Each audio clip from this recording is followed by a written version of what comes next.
Para saudara dan saudari yang Tuhan cintai, selamat pagi dan selamat bertemu lagi dalam renungan harian edisi hari Kamis tanggal 9 Juni 2022 dalam masa biasa yang ke-10.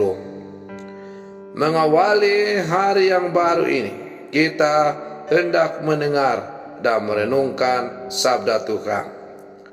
Marilah sebelum kita mendengar dan merenungkan sabda Tuhan, kita berdoa.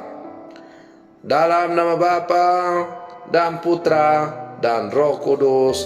Amin.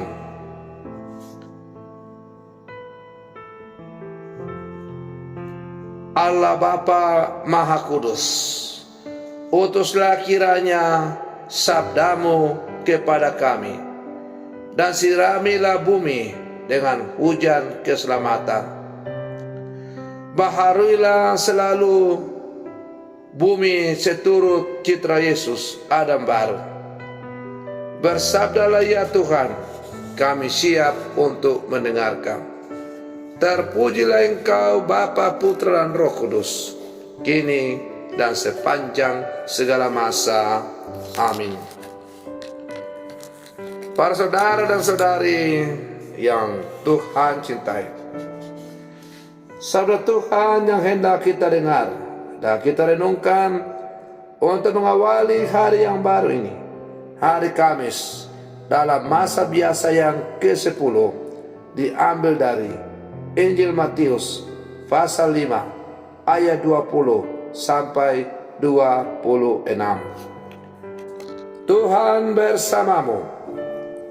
Inilah Injil suci menurut Matius. Dalam khotbah di bukit, berkatalah Yesus, jika hidup keagamaanmu tidak lebih benar daripada hidup keagamaan para ahli Taurat dan orang-orang Farisi, kalian tidak akan masuk ke dalam kerajaan surga. Kalian telah mendengar apa yang disabdakan kepada nenek moyang kita, jangan membunuh. Siapa yang membunuh harus dihukum. Tetapi aku berkata kepadamu, setiap orang yang marah terhadap saudaranya harus dihukum. Barang siapa berkata kepada saudaranya kafir, harus dihadapkan ke mahkamah agama. Dan barang siapa berkata jahil, harus diserahkan ke dalam neraka yang menyala-nyala.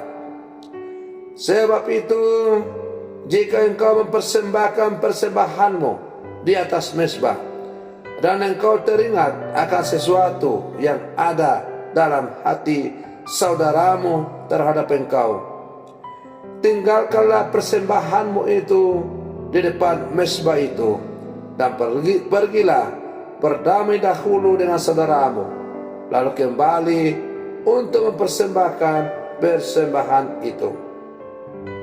Segeralah berdamai dengan saudaramu selama engkau bersama-sama dia di tengah jalan, supaya lawanmu jangan menyerahkan engkau kepada hakim, dan hakim itu menyerahkan engkau kepada pembantunya, dan engkau dilemparkan ke dalam penjara. Aku berkata kepadamu, sesungguhnya engkau tidak akan keluar dari sana sebelum engkau membayar utangmu sampai lunas. Demikianlah sabda Tuhan. Para saudara dan saudari yang Tuhan cintai, iman kekatolikan dilandaskan pada kebenaran hidup di hadapan Allah, dan bukan didasarkan atas kebenaran manusia. Injil menegaskan bahwa kehidupan yang benar di hadirat Allah jauh lebih penting daripada hidup menurut pedoman manusiawi atau hukum. Dengan kata lain, kejujuran dalam hidup beriman menjadi amat menentukan bagi kita. Dengan aneka contoh, penulis Injil Matius menampilkan pengajaran tentang Yesus tentang dua hal itu. Cita-cita hidup Kristen memang tinggi. Kasih Yesus Kristus bahkan tidak membiarkan orang marah terhadap saudaranya.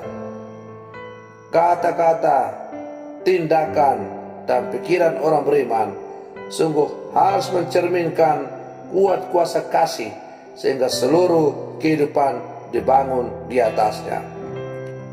Para saudara dan saudari yang Tuhan cintai, maka kita dapat merenungkan bobot sabda bahagia yang ditawarkan Yesus ini dari kenyataan hidup yang ada. Yesus menunjukkan nilai-nilai positif dari kemiskinan, kesedihan, lemah lembut, lapar, haus, murah hati, suci hati, membuat damai bahkan orang yang dianiaya. Tentu kenyataan hidup itu sendiri menggelisahkan, tetapi bisa menjadi kesempatan dan kemungkinan yang bernilai bagi orang yang mau memanfaatkannya untuk hal-hal yang positif. Para saudara dan saudari yang Tuhan cintai, hidup kita tidak pernah lepas dari pengalaman penderitaan yang tampak. Dalam variasi bentuk, banyak orang didera sakit, dihantam konflik berkepanjangan, mengalami tekanan dalam pekerjaan, hidup dalam kesepian dan depresi. Sebagian penderitaan itu kita tentu ketahui sebabnya, sebagian lain tak kita pahami. Namun satu yang jelas ialah bagaimana kita mengelola hidup akan ikut menentukan kualitas hidup di hadapan penderitaan. Para saudara dan saudari yang Tuhan cintai, ungkapan Yesus dalam Injil hari ini dapat kita refleksikan dalam kaitannya dengan pengalaman penderitaan. Sesungguhnya engkau tidak akan keluar dari sana sebelum engkau membayar hutangmu sampai lunas, kata Yesus. Sabda ini dapat ditafsirkan secara sederhana bahwa kesulitan dan kekhawatiran dalam hidup terjadi karena kita gagal menggunakan kekayaan iman untuk memperjuangkan kehidupan. Kita dianugerahi pengetahuan dan pemahaman tentang yang baik dan benar, juga iman dan kepercayaan. Semua itu adalah modal yang Allah berikan agar kita mampu menghadapi realitas kehidupan ini sebagaimana mestinya. Namun faktanya, iman dan pengetahuan tidak serta-merta membuat kita mampu hidup dengan cara yang berkualitas berdasarkan iman dan pengetahuan yang kita miliki.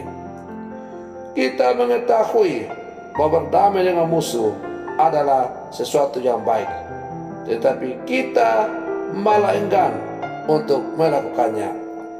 Kita mengetahui dan menerima beriman pada Allah yang adalah kasih, namun kita enggan untuk mengasihi sesama dengan cara yang tepat dan sungguh-sungguh, apalagi mengasihi orang yang telah menyakiti kita. Para saudara-saudari yang Tuhan cintai, semoga permenungan saya ini untuk mengawali hari yang baru ini sebagai menghantar kita untuk menjadi pelaksana-pelaksana kasih dalam seluruh kehidupan kita. Semoga demikian. Selamat pagi. Tuhan Yesus memberkati.